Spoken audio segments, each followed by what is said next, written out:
This is Chapter 10 of The God Boy by Ian Cross. I never told anybody what was going on, not a soul. I was like any other boy and managed to keep my end up pretty well, skiting about things at home and the rest, on the odd occasion. As for instance, when I went to Joe Waters' place for tea. That was when Joe first came to our school, after his parents had shifted to Raggleton from Albertville. He sat next to me in class.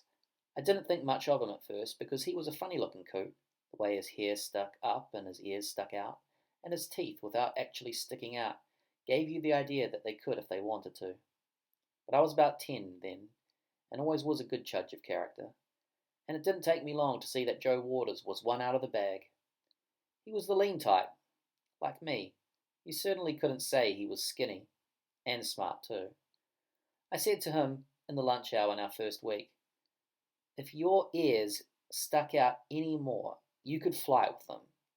A bunch of us kids were sitting around in the sun, leaning against the wall of the bike shed, kicking the backs of our shoes in the dirt, and it seemed fair enough to give the new boy a going over. Anyway, he grinned at me and said, "If your nose turned up any more, you couldn't see over the top of it." Everybody laughed, so I said, "If your hair stuck up any more, you would look like a fuzzy wuzzy. If you had any more freckles, there wouldn't be any room left for your skin." That did it, of course, and we both stood up and hit each other about the same time, and kept on doing that for a while. We had similar styles, and did the same things to each other, and both stopped at the same moment, and sat down puffing. The other kids were disappointed, of course, and tried to get us to go on, but we weren't interested. "If you had any bigger fists, you would knock me out," I said to Joe. "And if you were any tougher, my fists would get broken up," said Joe. So we both had some respect for each other at the same time, too. He was smart in other ways. He was always the first to see my jokes, for instance. I was a pretty good joke maker, and Joe was pretty good at laughing. Some of my jokes were over the heads of a lot of people, but never Joe. He saw them all right. I wish I could remember some of the jokes that Joe saw when the others didn't. Joe was also very good at predicting the weather. That's not bad for 10, if you think about it.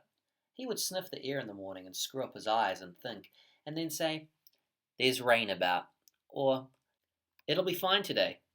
And by golly, he would nearly always be right. After he started doing this, some of the other kids reckoned that Joe was overdoing it, and as he got around to using expressions you read in weather reports like overcast with a slight drizzle developing later, or southerly winds moderating later in the day, and stuff like that. I admit that perhaps he was a little confused on wind directions, although that was no reflection on his weather predictions. When the wind blew from the north, and he had predicted south, it was just that he had got north and south mixed up, that's all. He had known when the wind was going to come from, alright. That reminds me, the kids telling him how he was just repeating weather office expressions finally got his goat, because not long afterwards, Sister Angela, who had heard that Joe was a great one for predicting the weather, asked him what the weather would be the next day, when we were out to have sports in the afternoon. Well, Joe got up and stared out the window, with all the class watching him. He sniffed at the air and screwed up his eyes, and thought for a long time, then turned back and said, "Sister, it looks to me as though it will be pissing with rain." He got the strap, of course, but as he told everybody afterwards, nobody could say he was using stuff from the weather report. I made up my mind to tell Joe what was going on at home about the funny business about Molly's letter. As I went to sleep, I imagined myself telling Joe even about the funny marble feeling that came over me from time to time. Up next morning, though, I changed my mind. In the morning, nothing seems that bad, and I remembered a lot of the whopping lies I had told Joe about my mother and father. He would have had the wood on me properly if I turned around and told him differently. I told him the biggest lies that time I went to his place. About his second week at school, he came bowling up to me and said, "Jimmy, would you like to come to our place for tea tomorrow night?" He was wanting to be more friendly, I dare say, so I said, "Why not, if I'm allowed?" I was allowed, and so the next day, after school, I went home with him, after we'd played around with the other kids.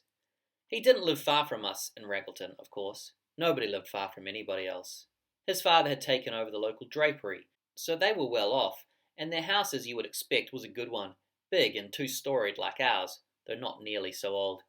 There was a nice lawn in front with a monkey puzzle tree in the middle of it.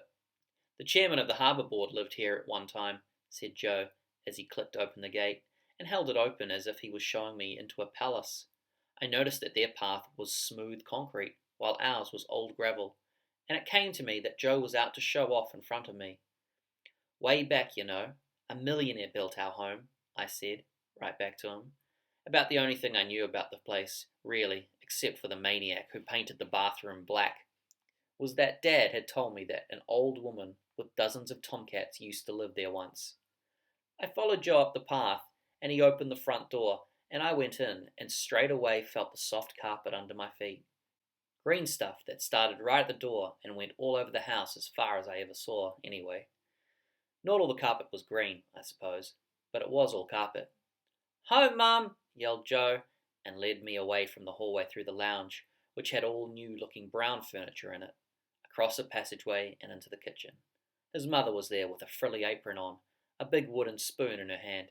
"So this is Jimmy," she said. "Who do you think it is?" said Joe. I said, "How do you do?" and she shook my hand, and I felt very shy. She was so nice looking. I was surprised. Joe being on the funny side, I expected his parents to be that way too. In looks, I'm talking about. She was fair-headed, small, and when she smiled she had bright white teeth and her blue eyes crinkled up, and you could well imagine she wouldn't mind playing hide-and-seek with you. And she was wearing what must have been a best dress, blue, and her hair was combed and clipped back, and she had lipstick on. Darn it, she didn't look very old at all. As a matter of fact, I told her that, and she was tickled pink. Joe was pleased too. "I feel very old sometimes," she said. "Now that I'm 30, I am what they call halfway old, I suppose." "I must say, you don't look as old as 30, I said, and that went down well too. She gave Joe and I a big piece of sponge cake with cream and bits of pineapple on top. And talk. Honestly, she chatted away to Joe and I as though we were friends of hers. We ended up staying in the kitchen about half an hour, telling her about school and what went on there, and she told us what she had been doing during her day, and acted out a conversation she had with a funny butcher. She even imitated the way the butcher talked, shaking herself around the way he did. Apparently, only her chest jiggled when she shook, and I bet his didn't. Joe and I went out to play afterwards, and I could see that he was as pleased as a cat with two tails. He could see his mother had been a big success. "She's pretty good, isn't she?" he said. I nodded my head. Then, to keep my end up, I said, "My mother is a lot bigger than she is, and a lot stronger." Joe let that pass, and we had a good time till it was nearly dark, climbing the pine trees at the back of the house. His mother called us when tea was ready, and we washed up in the bathroom, which was tiled halfway up the walls. His father arrived home then, and you should have heard the racket. He kissed Joe's mother as though it was ages since he had seen her, and then kidded around the way she was dressed up.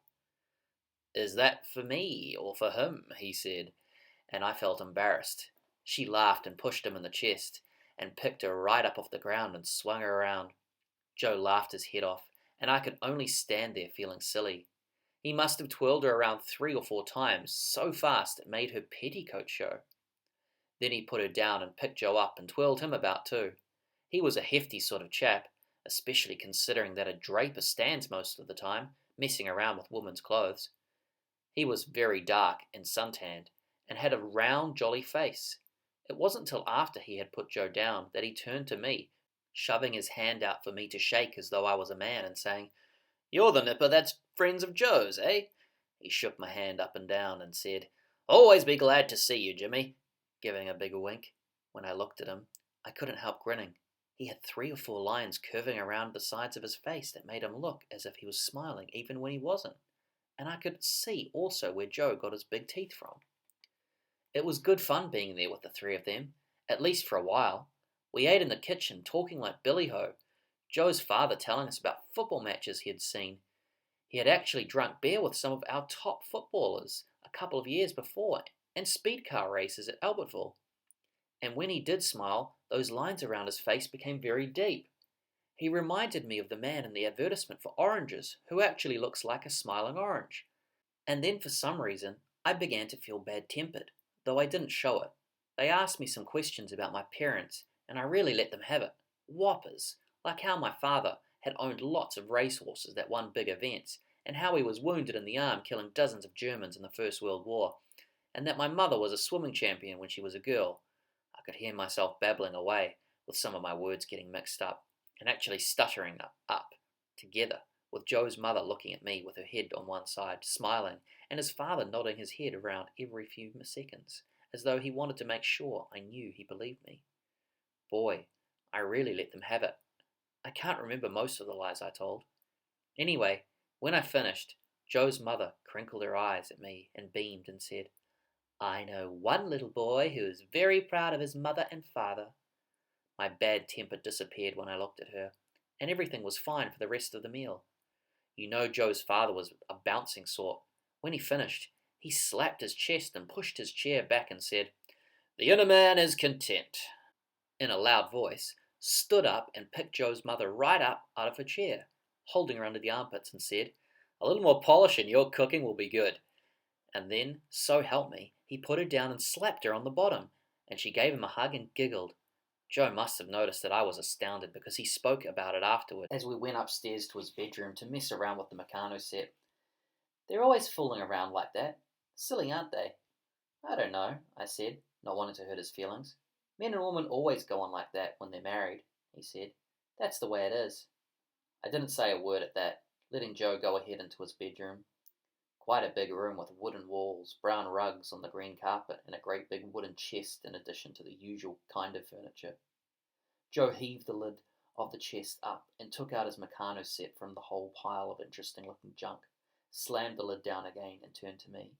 He looked a little bad-tempered himself, with his lips nearly over his teeth, and his eyes squinting a little.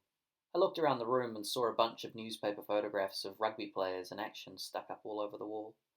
"That's not a bad collection," I said, wanting to keep the proceedings friendly. "You think there is something funny about them mugging up each other like that?" Joe said, staring hard at my face. "Don't your mother and father do it?" "All the time," I said. "They go on like that every spare moment." "Is that right?" said Joe, leaning back against the chest. Then off I went again. I knew they were lies I was telling, but they didn't seem that bad. I'd seen a picture not long before, a sloppy one that went with the jungle feature, in which the man carried the girl up the stairs, and I tossed that in too. Only, of course, I said that my father carried my mother. That was the biggest lie, I think. The rest were just ordinary ones, such as that they were always kissing each other. Well, this big lie rocked Joe. "You mean he did it with that one arm, all shot up in the First War?"